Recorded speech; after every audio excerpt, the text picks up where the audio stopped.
Na tabbatar ranar da za mu hadu za ta zama mafi kyau. Amin, Allah ya sa haka ya tabbata.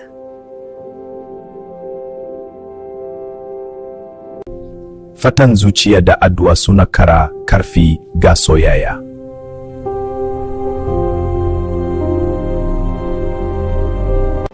Allah ya hada mu lafiya. Amin, zuciya tana tare da kai. Gaskiyar soyayya tana haskaka zuciya, murmushi yana kawo farin ciki.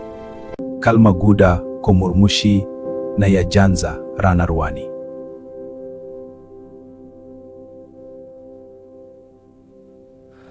Soyayya gaskiya ce mai sauki, amma mai karfi idan zuciya ta bishi.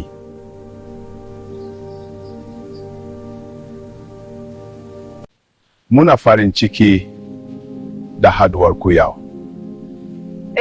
Da gaske, wannan soyayya ta yamu tana da kyau. Allah ya sa su zama masu farin ciki tare. Amin, mu yi addu'a a gare su. Lokacin da iyaye suka amince da soyayya, zuciyoyi suna samun nutsuwa da farin ciki.